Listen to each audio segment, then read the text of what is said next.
बहुत स्वागत। आप देख रहे हैं आपका शो कहानी कुर्सी की। मैं सौरभ आपके साथ। हमने अब तक प्रोग्राम में बात की अरविंद केजरीवाल को सुप्रीम कोर्ट से कोई राहत नहीं। उसके बाद हमने बात की राहुल गांधी कहां हैं, कांग्रेस पार्टी कहां प्रचार कर रही है, बाकी विपक्ष के नेता कहां हैं, और नरेंद्र मोदी, उनके मंत्री योगी आदित्यनाथ सब दिन में 3-3, 4-4 सभाएं कर रहे हैं। विपक्ष क्यों मैदान में नहीं उतर रहा, इसकी हम लोगों ने बात की। अब जरा मैं आपको यूपी पर लाना चाहता हूं। यूपी के अंदर मायावती चुनाव में बड़ी देर से उतरी थी और मायावती की इस चुनाव के अंदर बहुत अहमियत है। 19 का चुनाव आपको याद होगा, अखिलेश यादव मायावती मिलकर लड़े थे और भारतीय जनता पार्टी की जो टैली थी वहां पर, उसको उन्होंने 73 से 64 पर ला दिया था, यानी 10-9 सीटों का नुकसान एनडीए को हो गया था 14 और 19 की तुलना में। अब इस बार मायावती अलग लड़ रही हैं। बहुत कोशिश हुई कि इंडिया गठबंधन में आ जाएं, वो नहीं आई। उन्होंने शुरुआत से कहा था कि मैं इस बार किसी के साथ कोई समझौता, कोई गठबंधन नहीं करने जा रही हूं। लेकिन इसका बाय एंड लार्ज एक मतलब ये निकाला गया कि मायावती लड़ेंगी चुनाव तो जो एंटी बीजेपी वोट होगा उसको वो काटेंगी, खासतौर पर मुस्लिम वोट डिवाइड होगा और इसका भाजपा को फायदा होगा। अब मायावती, अब ये मुस्लिम वोट पर मैं आ रहा हूं, इसी पर मुजफ्फरनगर की एक रैली में मायावती ने यह कहा कि मैं तो यहां से मुस्लिम प्रत्याशी देना चाहती थी, लेकिन यहां इतनी दहशत है मुस्लिम समाज के अंदर और इसके लिए जिम्मेदार वो भाजपा को नहीं, सपा सरकार को जिम्मेदार बता रही है। अखिलेश यादव के टाइम से जब वो मुख्यमंत्री थे, मुजफ्फरनगर में दंगे हुए थे 2013 में शायद, और उन्होंने 13 में उसने कहा उस समय से इतनी दहशत है कि चुनाव में कोई खड़ा होने के लिए तैयार नहीं। अखिलेश यादव को तो प्रत्याशी मिल रहा है, मुस्लिम प्रत्याशी खूब मिल रहे हैं उनको तो चुनाव लड़ाने के लिए, मायावती को क्यों नहीं मिल रहा? मुसलमान मायावती की पार्टी से चुनाव ही लड़ना नहीं चाह रहे। अभी वोट की बात तो बाद में आएगी, आखिर ऐसा क्यों, क्या हो रहा है यूपी में ऐसा? और इसमें एक ट्रेंड अगर ये यूपी का है तो क्या ये पूरे देश का भी एक ट्रेंड, एक मुस्लिम माइंडसेट का, मुस्लिम समाज का एक माइंडसेट दिखाई दे रहा है चुनाव को लेकर? मायावती की बात सुनिए। मेरी दिली तमन्ना थी कि मुजफ्फरनगर से मुस्लिम समाज को चुनाव के मैदान में उतारा जाए, लेकिन यहां पर इतनी दहशत पैदा कर दी गई थी सपा सरकार के समय से मुस्लिम और जाट समाज में, तो मुस्लिम समाज के लोग कोई जल्दी से चुनाव लड़ने के लिए तैयार नहीं हुए, जिसकी वजह से मुझे यहाँ पर अति पिछड़े वर्ग को हमें चुनाव के मैदान में उतारना पड़ा। तो सुना आपने, वो खुद कह रही हैं कि मैं तो उतारना चाहती थी मुस्लिम प्रत्याशी मुसलमान चुनाव लड़ने के लिए ही मुजफ्फरनगर से जो है वो तैयार नहीं हो पाए। क्या मतलब है इसका? मतलब मुसलमान खुद कह रहे हैं कि हम इनके यहाँ से लड़ेंगे तो वोट कटेगा? नहीं, देखिए, मुझे लगता है कि मायावती जो कह रही हैं उसको रणनीतिक तौर पर समझना चाहिए। वो पश्चिमी उत्तर प्रदेश में खड़ी हैं और वो कह रही हैं कि उनको लड़ने के लिए प्रत्याशी नहीं मिले। अगर लड़ने के लिए प्रत्याशी नहीं मिले तो जीशान खान रामपुर से, शौलत अली संभल से, मुजाहिद हुसैन अमरोहा से, माजिद अली सहारनपुर से, फिर मोहम्मद इरफान सैफी मुरादाबाद से, आबिद अली आंवला से, अनीस अहमद खान पीलीभीत से। ये कौन लोग हैं? मुस्लिम प्रत्याशी भारतीय जनता पार्टी का वोट काटेंगे समाजवादी पार्टी के सामने, ये एक धारणा है। लेकिन मेरा ये मानना है और मैं लगातार ये बात कहता हूं, मायावती अपनी लड़ाई लड़ रही हैं, वो वहां मैसेजिंग कर रही हैं। और कल वहां उन्होंने जो बड़ी बात कही है उसको सुनना चाहिए। उन्होंने कहा अगर मुसलमान बटेगा तो इस चुनाव में भारतीय जनता पार्टी को कोई रोक नहीं सकता है। और लगे हाथ उन्होंने ये भी कहा कि वो बसपा के साथ आना चाहिए क्योंकि वोट यहां उसके पास है। वो पश्चिमी उत्तर प्रदेश में अपनी उसी लड़ाई को लड़ रही है। और यहां यह भी कोई कहने की बात नहीं है, संभल समाजवादी पार्टी बसपा की वजह से जीती थी। संभल कोई ऐसा नहीं है कि वो अपनी वजह से शफीकुर रहमान बर्ग जीत गए थे। जब बसपा साथ में आई तो जीत गए, नहीं तो 14 में हार गए थे। तो मुझे लगता है वोटर्स को एड्रेस कर रही है उनके साथ। वेस्ट यूपी में मुसलमान मायावती के साथ हैं, आप ये कहना चाह रहे हैं? मैं ये तो नहीं कहूंगा कि पूरी तरह से, लेकिन बड़ा वर्ग साथ है, क्योंकि आज भी दलित मतों का बड़ा वर्ग, विशेष करके जाटो, वो मायावती के साथ। तो कैंडिडेट क्यों नहीं मिला? नहीं, कैंडिडेट नहीं मिला, ये मैं फिर से कह रहा हूं, ये उनका रणनीतिक बयान है। मैंने तो आपको कैंडिडेट्स की सूची सुनाई ना। ये आप कह रहे हैं मुजफ्फरपुर नहीं मिला, तो सहारनपुर में कैसे मिल गया? आपको आंवला में कैसे मिल गया? आपको रामपुर में कैसे मिल गया? ऐसा नहीं है कि प्रत्याशी उनको नहीं मिल रहे हैं। बसपा के टिकट के लिए समाजवादी पार्टी से कम लोग जोर लगाकर नहीं टिकट मांग रहे और खूब जमकर मांग रहे। देखिए, इसमें एक और खास बात है, मायावती जो है कई तरह की रणनीतियों पर काम कर रही है। अब पश्चिमी उत्तर प्रदेश में वो जाट और मुस्लिम समीकरण बनाने की कोशिश कर रही थी, तो उनको ऐसा नहीं कि उनको मुस्लिम कैंडिडेट्स नहीं मिल रहे हैं। और ये भी हमने जाना है कि जानबूझ के मायावती मुस्लिम कैंडिडेट्स खड़े कर रही हैं, क्योंकि वो चाहती हैं कि जो मुसलमान वोट है वो कहीं ना कहीं बसपा के साथ आए, समाजवादी पार्टी का साथ छोड़कर। लेकिन मायावती एक और काम कर रही हैं, पश्चिमी उत्तर प्रदेश में अपना जो प्रभुत्व बढ़ाने के लिए उन्होंने ये कहा कि अगर हम सरकार में आते हैं किसी भी तरह से, तो हम पश्चिमी उत्तर प्रदेश को अलग कर देंगे, अलग राज्य बनाएंगे, हरित प्रदेश का। उन्होंने हरित प्रदेश का जो मामला था, जो 70 के दशक में शुरू हुआ था, 80 के दशक में और बढ़ा था, जिसमें कांग्रेस ने भी काम किया था, और जो राष्ट्रीय जन लोक दल है उसने तो बाकायदा उसको आगे बढ़ाया था। ये सारे दलों ने आगे बढ़ाया। Coming back to Muslim vote, मतलब अलग-अलग रणनीतियों पे काम कर रही है। मायावती लड़ रही चुनाव, अगर ठीक ठाक लड़ गई तो मुस्लिम वोट तो बटेगा, बिल्कुल बटेगा। हाँ, रागी साहब कुछ कह रहे थे। नहीं, बस ये मैं कह रहा हूँ कि राउज एवेन्यू कोर्ट ने 23 अप्रैल तक कस्टडी बढ़ा दी है अरविंद जी की कस्टडी 23 अप्रैल तक के लिए बढ़ा दी, सुप्रीम कोर्ट में मैटर लगने से पहले तक। जी देखिए, मैं सिर्फ बस एक लाइन इसमें जोड़ना चाहता हूँ कि देखिए, मायावती हो चाहे अखिलेश यादव हैं, दोनों अपनी अपनी राजनीति कर रहे हैं और दोनों चाहते हैं कि पहले हम एक दूसरे की राजनीति को निपटा दें। भारतीय जनता पार्टी से लड़ना उनका काम नहीं है। समाजवादी पार्टी जरूर भारतीय जनता पार्टी से लड़ रही है, लेकिन साथ में एक समाजवादी पार्टी का उद्देश्य यह भी है कि बीएसपी को हम कितना खत्म करें, और बीएसपी का एक ये राजनीतिक स्ट्रेटजी का हिस्सा है कि हम समाजवादी पार्टी को कितना खत्म करना किसकी रणनीति का हिस्सा है? बीएसपी को खत्म करना समाजवादी पार्टी की भी रणनीति का। अरे सर, मैं खबर बताई तो अभी हर्षवर्धन जी ने हालांकि जिक्र कर दिया था, अरविंद केजरीवाल की न्यायिक हिरासत बढ़ गई, मतलब उनकी जेल की हिरासत जो है वो 24 अप्रैल तक के लिए राउज एवेन्यू कोर्ट ने, जो लोअर कोर्ट है दिल्ली का, उसने उनकी न्यायिक हिरासत को और बढ़ा दिया है। मतलब सुप्रीम कोर्ट में उनका मैटर लगेगा 24 को डीडी को जवाब देना, उससे पहले तक निचली अदालत ने 24 को यदि सीबीआई अरेस्ट कर लेती है अरविंद केजरीवाल, पहले भी कर सकती है सर। बिल्कुल, अरविंद केजरीवाल के लिए तो बुरी खबर में बुरी खबर कविता को किया ही सीबीआई ने अरेस्ट, कविता को सीबीआई ने अरेस्ट किया ही है, इसे भी कर सकती है अरविंद केजरीवाल को जल बोर्ड में। ठीक, क्या अरविंद केजरीवाल की बात हम लोग कर चुके हैं जी, अभी आप जो बात कर रहे हैं। मैं बस इसमें इतना जोड़ना चाहता हूँ कि देखिए, मायावती यदि इस चुनाव में बहुत बुरी तरीके से पिट जाती हैं तो एक ढंग से उनका जो जाटो और जो दलित और मुस्लिम कॉम्बिनेशन का जो ये समीकरण था वो पिट जाएगा। इसलिए वो जानबूझ करके समाजवादी पार्टी की तरफ इशारा कर रही थी कि किस प्रकार से मुजफ्फरपुर राइट्स हुआ, मुजफ्फरपुर राइट्स में किस प्रकार से मुसलमानों को भी बहुत मारा गया, किस प्रकार से समाजवादी पार्टी की उसमें भूमिका रही। अब इसके अपने अपने तरीके से इसकी व्याख्या है।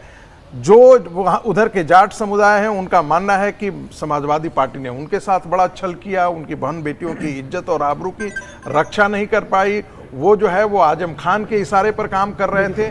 तो ये सारी बातें जब आएंगी तो एक प्रकार से 2014 से पहले 2012 की तस्वीरें। सर ये भी देखिए ना, मायावती मुद्दा क्या उठा रही है, 2013 का दंगा उठा रही है, जिसके वही तो कह रहा हूं, मैं उसी की तरफ कह रहा हूं, जिसके लोग अखिलेश यादव को जिम्मेदार मानते हैं। मैं इसीलिए कह रहा हूं, उससे दो चीजें होंगी। एक तो जाट वोट जो होगा वो पोलराइज करेगा। जाट वोट किसकी तरफ पोलराइज करेगा? वो भारतीय जनता पार्टी की तरफ, और जो मुस्लिम मतदाता है वो बीएसपी की तरफ जाने की कोशिश करेगा। तो ऐसी स्थिति में नुकसान किसको संभावना हो सकती है? ये और बात है कि मेरा अपना मानना है कि मुस्लिम वोट वहीं पर वोट करता है जहां उसे लगता है कि वो पार्टी भारतीय जनता पार्टी को हरा रही है। चलिए ठीक है, लेकिन मायावती जी पूरा जोर लगा रही है मुस्लिम वोट के लिए। सर मुझे लगता है कि देखिए, मायावती को अगर 2022 का उत्तर प्रदेश का विधानसभा चुनाव दे रहे तो मायावती अब बहुत एक्सपोज हो चुकी है और मायावती का कोई आधार नहीं बचा। उसके पास एक विधायक बचा है, 12% का वोट बैंक रहा है। अगर मायावती 2024 के चुनाव को लेकर बहुत ज्यादा गंभीर होती तो 2019 में जीते हुए 10 जो सांसद है उन्हें जोड़ के रखती। एक भी सांसद को रिपीट नहीं किया, सारे सांसद दूसरे दलों के अंदर चले गए। मायावती इस बात को जानती है और मुसलमान भी इस बात को जानता है कि मायावती के पास कोई अब ग्राउंड नहीं बचा है। मुसलमान एक तरफा कांग्रेस और समाजवादी पार्टी गठबंधन को वोट करने जा रहा है।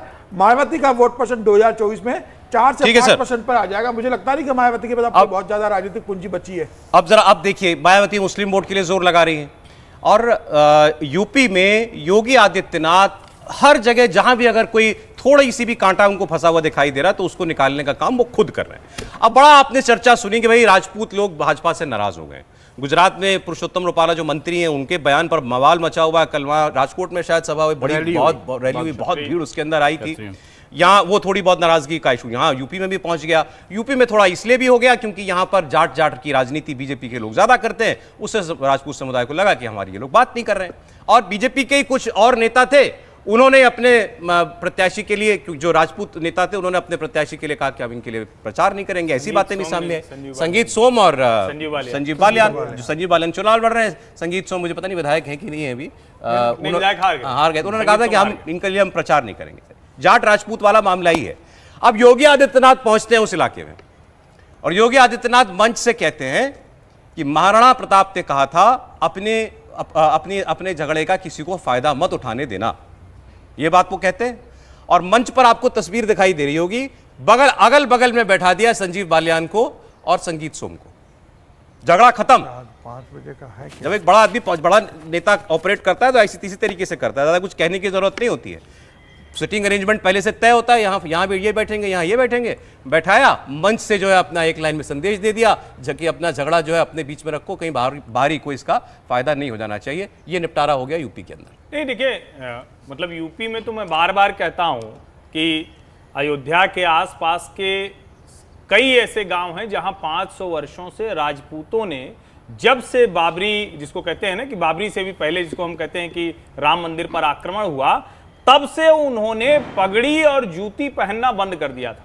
राम मंदिर बना, उसके बाद उन राजपूतों ने पगड़ी पहनी है और जूती पहनी है। और अब कोई कहेगा कि राजपूत भारतीय जनता पार्टी से किसी एक नेता, किसी एक विधायक, वो भी हारे हुए विधायक, उसकी वजह से नाराज हो जाएंगे किसी के बयान से, तो मैं ऐसा नहीं मानता। लेकिन होती हैं जो भी कम्युनिटी थोड़ा चुनाव के समय में अपनी कोशिश करती है, जिसको कहते हैं पावर एक्सरसाइज होती है, और संगीत सोम ने जिस तरह का बयान दे दिया, उसके बाद ये थोड़ा और लगा। और दोनों ही थोड़ा सा, संजीव बालियान और संगीत सोम उसी इलाके में अपनी अपनी एक पावर एक्सरसाइज कर रहे हैं। योगी आदित्यनाथ के खड़े होने के बाद, और जो योगी आदित्यनाथ वैसे तो मठाधीश हैं, महंत हैं, सन्यासी हैं, तो उनकी कोई जाति नहीं, लेकिन उन्होंने एक इंटरव्यू में कहा था कि मेरे लिए गर्व की बात है, मैं क्षत्रिय कुल में जन्मा, उसी कुल में भगवान राम जन्मे थे। उनके मुख्यमंत्री रहते किसी और राजपूत ठाकुर की बात कोई सुन लेगा, मुझे लगता नहीं है। सही बात। और रक्षा मंत्री राजनाथ सिंह, हाँ, उन्हीं पे आ रहा था मैं। रक्षा मंत्री राजनाथ सिंह हैं, आजकल वो भी कोई कम आक्रामक। अरे बिहार में क्या जवाब दिया तेजस्वी यादव को, कहा बयान सुन, राजनाथ सिंह जी का स्टेटमेंट निकालिए जरा, सुनवाएंगे। बिहार में बोले राजनाथ सिंह, पहले उन्होंने कहा कि क्या कह रहे हैं लालू यादव के परिवार वाले, मीसा भारती ने बयान दिया था हम सत्ता में आए तो मोदी जेल जाएंगे। उन्होंने कहा माई का दूध पिया है तो कोई जेल में डाल के दिखाए, ना नौमन तेल होगा ना राधा नाचेगी। और फिर ये शब्द मां का दूध पिया है तो कोई ये बात कह के दिखाए, नरेंद्र मोदी को जेल में डाल करके दिखाए। फिर तेजस्वी यादव ने जो मछली खाने वाला वीडियो डाला था, प्रधानमंत्री ने उसको उठाया कि नवरात्रों में आप हिंदुओं की भावनाओं को ठेस पहुंचा रहे हैं, उनको आप चिढ़ा रहे हैं। राजनाथ सिंह और 2 कदम आगे बढ़ गए, कहा जो खाना हो खाओ, कई सारे जानवरों के नाम ले डाले। उन्होंने कहा सुअर खाओ, हाथी घोड़ा खाओ, मछली खाओ, जो खाना है खाओ। उन्होंने यही, लेकिन चिढ़ाओ मत, लेकिन चिढ़ाओ मत। ये सुनिए जरा राजनाथ सिंह जी के बयान। उनके बयानों में हेडलाइन बड़ा कम निकलती है, लेकिन इस बार क्या तेवर दिखाया उन्होंने। क्या हो गया है लालू जी को? बहनों भाइयों, लालू जी हमारे मित्र हैं, उनके परिवार के लोग क्या बोल रहे हैं? सरकार बनेगी तो मोदी जी को जेल में डाल देंगे। न 9 मन तेल होगा न राधा नाचेगी। बहनों भाइयों, न 9 मन तेल होगा न राधा नाचेगी।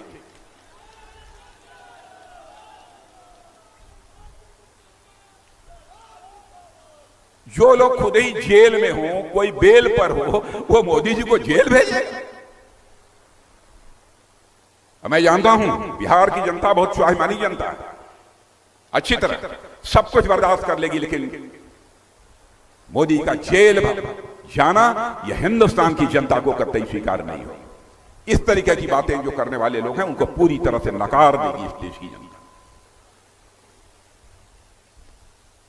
अब मछली नवरात्रि के पर्व पर आप खाते हो, क्या संदेश देना चाहते हो? आपको जो खाना हो, मछली खाना हो, सुअर खाना हो, कबूतर खाना हो, हाथी खाना हो, घोड़ा खाना हो, सब खाओ। दिखाने की जरूरत क्या है? बहनों भाइयों, केवल वोट के चक्कर में तुष्टीकरण की राजनीति से कहते हैं। सर वो क्या डालोगे वो पुष्पा फिल्म का? झुकेगा नहीं, झुकेगा नहीं, फ्लावर नहीं, fire fire fire. Rajnath Singh ji ने फायर। एक बार इन्होंने इस डायलॉग बोला था धामी के लिए, हाँ, पुष्कर सिंह धामी के लिए यही बात बोला था कि धामी फ्लावर नहीं फायर है। जी नहीं, मैं देखिए राजनाथ जी बहुत संयमित भाषा का इस्तेमाल करते हैं, चाहे जहाँ भी हो, व्यक्तिगत बातचीत हो तो, चाहे वो आप भाषण दे रहे हैं तो। लेकिन स्वाभाविक है कि जब आप एक ढंग से उन्होंने दो तरफ इशारा किया, उन्होंने जो कहा एक ढंग से हिंदुओं को ललकारा भी कि तुम सोच लो कौन लोग क्या क्या बातें कर रहे हैं। रामनवमी के दिन पर मछली खा करके, खास करके बिहार के अंदर, बंगाल में होता होगा, जहाँ पर शिव मानने वाले, कश्मीर में भी होता है, लेकिन कम से कम बिहार एक ऐसी भूमि है जहाँ नवरात्रि को बहुत श्रद्धा के साथ ये किया जाता है। और वैसी जगह पर आप मछली खा करके, और आप वो भी हेलीकॉप्टर में बैठ करके आप दिखाना चाहते हैं, आप एक तरफ कहते हैं हम गरीबों के मसीहा हैं, सामाजिक न्याय के हम पुरोधा हैं, हम दलितों के लिए हम काम करते हैं, हेलीकॉप्टर में आप जा करके मछली तोड़ रहे हैं, और वो भी नवरात्रि के समय। तो सामान्य वोटर भी, देखिए वोटर आपके व्यवहार, आचार और संस्कार से कहीं ना कहीं अपने आप को जोड़ता है, इसलिए आपको उसी के अनुसार काम करना है।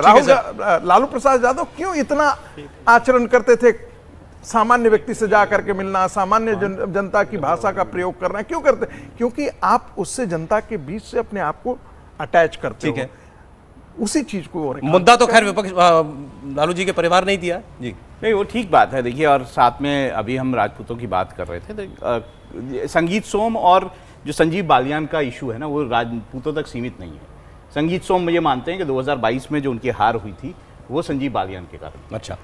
और ये पर्सनल थोड़ा इशू भी है, तो खैर उसको मैं उसके साथ नहीं जोड़ूंगा। लेकिन हाँ, राजपूतों में एक बात जरूर है कि पश्चिमी उत्तर प्रदेश में उनको रिप्रेजेंटेशन जो मिलना चाहिए था वो नहीं मिला, और इसके गाजियाबाद में टिकट कट गया है। ये थोड़ा बहुत है, लेकिन मुझे लगता है कि ये जो है इतना बड़ा इशू शायद नहीं बन पाया। अच्छा, एक खबर और छोटा सा, उसके बाद कमेंट समीर जी का मैं ले रहा हूं। मोहन यादव जो है उनको अब मैनपुरी में उतारा गया, वो तो बिल्कुल यादव परिवार का गढ़ है, और मोहन यादव वहां जाकर प्रचार कर रहे हैं। समीर जी देखिए, मोहन यादव तो इस समय भारतीय जनता पार्टी के स्टार प्रचारक बन गए, और यादव कम्युनिटी से आते हैं, मुख्यमंत्री बना दिया, और उत्तर प्रदेश और बिहार के अंदर चुनाव प्रचार के पहले भी मोहन यादव के दौरे हुए थे, वो उत्तर प्रदेश भी गए थे, वो बिहार भी गए थे। मुझे लग रहा है भारतीय जनता पार्टी मोहन यादव को आगे करके बताना चाहती है कि भारतीय जनता पार्टी के अंदर सबका सम्मान होता है, सब बड़े पोस्ट पे पहुंचते हैं। लालू प्रसाद यादव के परिवार में, अखिलेश यादव के परिवार में सिर्फ परिवार का व्यक्ति यादव होगा, वही बड़े पद पे जा सकता है, वही सांसद का चुनाव लड़ सकता है। और मुझे लग रहा है वही यादव बैंक को, वोट बैंक को मैसेज देने के लिए मोहन यादव को भेजा जा रहा है। और आपको एक उदाहरण दे दूं कि अभी एक समाजवादी पार्टी को मध्य प्रदेश की सीट दी थी गठबंधन के अंदर, जहां से भारतीय जनता पार्टी के प्रदेश अध्यक्ष बी.डी. शर्मा सांसद है, खजुराहो की सीट, वहां से समाजवादी पार्टी ने एक यादव उम्मीदवार उतारा था। एक दिन पहले फोन किया था मुख्यमंत्री मोहन यादव ने उनको, जब उनको उम्मीदवारी घोषित हुई थी। उसके बाद मालूम पड़ा कि उन्होंने हस्ताक्षर करना ही भूल गई, वो नॉमिनेशन खारिज हो गया।